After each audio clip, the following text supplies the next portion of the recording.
Today on Alaskan Ballistics, the Bergara HMR accuracy with my hand loads, kind of an update on all the hand loads I made and all the shorts videos. So let's take a look at that.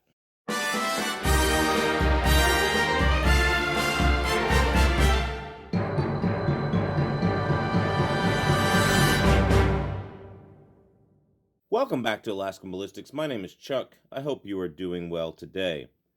We took my Bergara HMR out to the range. It's a 6.5 Creedmoor. Y'all have seen this gun on the channel before. And we were trying out some hand loads with it. And so let's just jump right in and show you what I was shooting. I wanted to keep it about the same as the factory ammo that it liked. And it really likes Barnes 127 grain LRX. It really shoots this really well from the factory.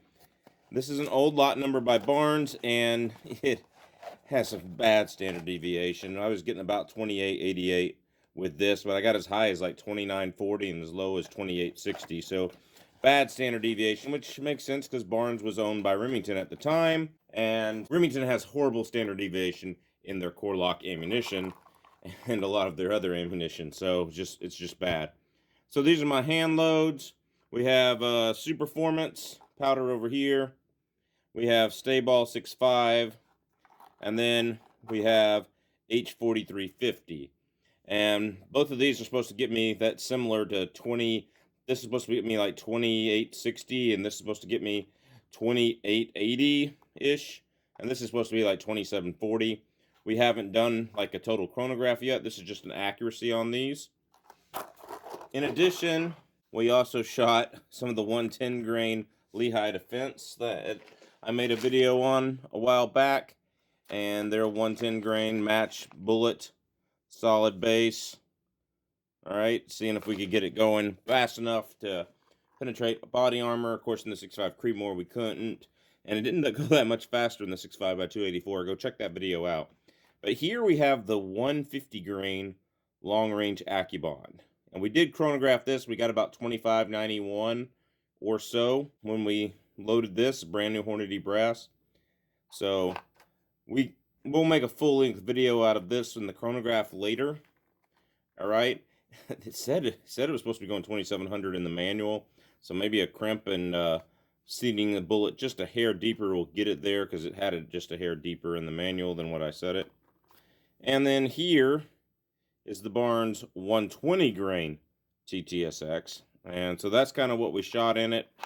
And I'm showing you the results here just to show you that this is more than a capable rifle, but not the best results all the time. So here's my first group, and this whole thing is littered with like pebbles. Look at that. That's like a pebble, and there's a hole from a pebble. Somebody near us was shooting at 50 yards or 25 yards and shooting at a box on the ground with the target, and was kicking up pebbles into my target. I was literally seeing the spoofs of sand from pebbles going beyond my target here. Here's another one.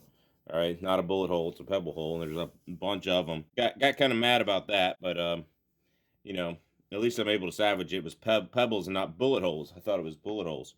So anyway, here's our first group. This is with Superformance, and not too happy with this one. Edge to edge, we're at 1.285. All right, center hole to center hole, 1.040. So not too happy about that one. And that was the Superformance. Here was our Stay Ball 6.5. All right, and again, edge to edge, looks like 1.143. And then center hole to center hole is 0.970. So I think I'm going to go with the Stay Ball 6.5 and start playing with that a little bit. Yeah, this is our H4350. And it looks like widest to widest, edge to edge.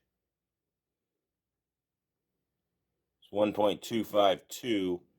And center hole to center hole, 1.075.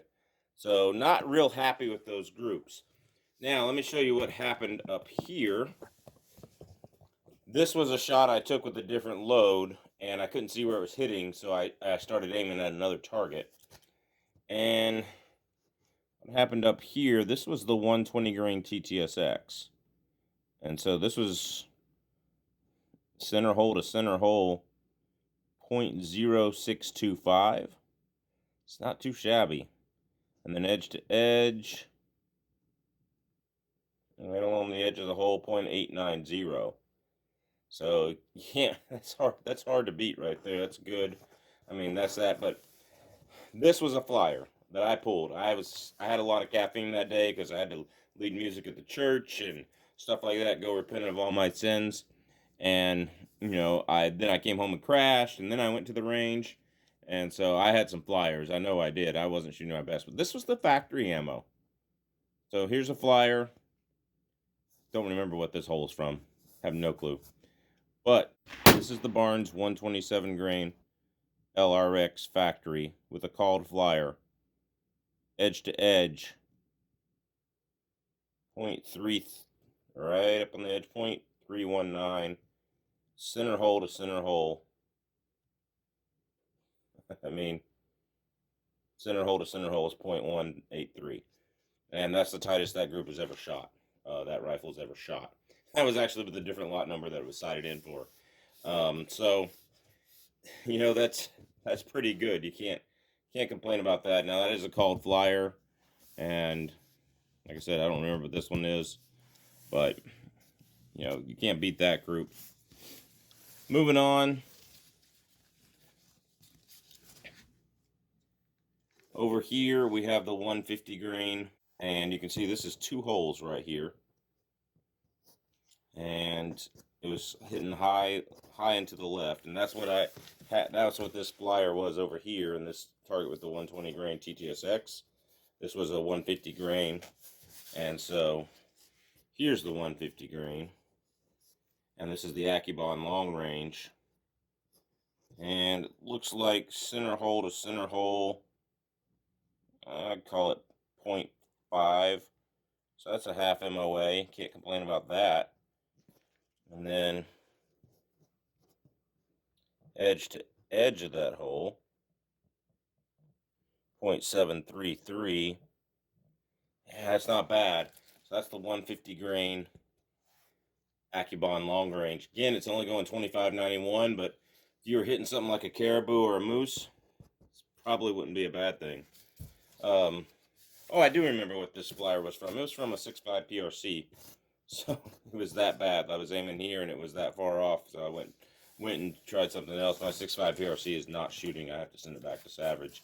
Hopefully they'll email me back in the next couple of days. Okay, so that's that. That's just a quick little video I wanted to make on the hand loads and the accuracy of this rifle. If you would like to see something like this, factory ammo, I've got a ton of factory ammo that I've collected over the years when they actually had 6.5 Creedmoor in stock at the stores. So if you'd like to see that, let me know. We've got some half MOA groups in our hand loads. I'm really surprised I can't get the 127 grain LRX to group as good as the factory. I think I'm going to play with the Stayball 6.5 and start doing a ladder test and stuff like that, because I want to be able to shoot my own hand loads through this gun and get good accuracy. So this is a great rifle, great accuracy, great trigger on it. It takes AICS pattern magazines, and I might want to get a better scope in the future, but like I said, I've taken a caribou with this rifle. Fortunately, I only had to hike like 500 yards with this heavy thing. Guys, y'all let me know what you think in the comments. What can I do to play with the loads a little bit? Put it down there. Do you have any experience with 127 grain LRX, and how did you get it accurate in your gun? All of these things I would like to know, so please let me know. God bless, take care, we will see you at the range.